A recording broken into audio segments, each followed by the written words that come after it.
समझ रहे थे कि एक दिन की छुट्टी है, लेकिन वहाँ पर पता चला कि पूरे एक हफ्ते के लिए अदालत जो है, अदालत के मुअज़्ज़ज़ जज जो हैं वो छुट्टी पर हैं।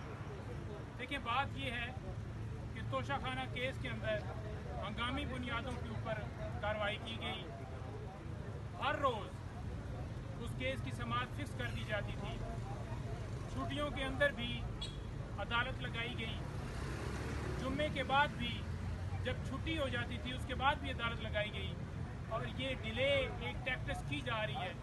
कभी जज साहब बीमार होते हैं, कभी वकील साहब बीमार होते हैं, कभी उनकी तैयारी नहीं है, और कभी एक हफ्ते की बगैर रीज़न के एक लंबी छुट्टी दी जाती है। खान साहब को फेयर ट्रायल जो है वो नहीं दिया जा रहा। बुनियादी इंसानी हकूक़ जो हैं उनके ऊपर ये हमला है, और किसी तरह से अदालतों का ये रवैया नहीं होना चाहिए।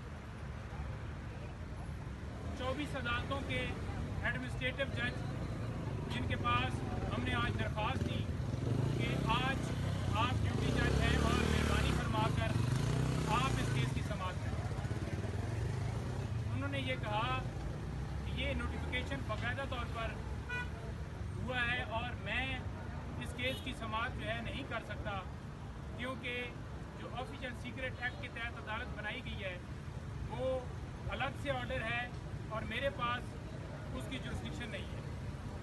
हमने बारहा इस्तदा की कि जब एंटी टेररिज्म कोर्ट के जज को ये इख्तियार दिया जाता है कि आप एज ATC जज, अब ऑफिशियल सीक्रेट एक्ट के तहत ये अदालत बनाई जाती है और आप इसके ऊपर समाअत करें, तो लिहाजा आपसे गुजारिश है कि आप एज एडमिनिस्ट्रेटिव जज इसकी समाअत करें, एज ए ड्यूटी जज इसकी समाअत करें। लेकिन हमारी इस्तदा जो है मंजूर नहीं की गई, और हमारी इस्तदा जो है वो मंजूर नहीं ना करने की वजह से हमने वो दरख्वास्त जो है वापस ली है। अब हम रजिस्ट्रार के पास इस्लामाबाद हाई कोर्ट में रजू करेंगे और उनसे ये दरख्वास्त करेंगे कि अगर ड्यूटी जज वहाँ पर जो समाअत नहीं कर पा रहे इस केस की, तो इस अदालत की कार्रवाई किसी और अदालत में वो कौन जज होंगे जिनको ट्रांसफ़र आप करें और इस केस के ऊपर समाअत हो। इंशाअल्लाह हमें उम्मीद है कि हमें इसके ऊपर इंसाफ मिलेगा। इमरान खान साहब को जो इंसाफ है वो देने से महरूम किया जा रहा है और इसकी हम मज़म्मत करते हैं। देखिए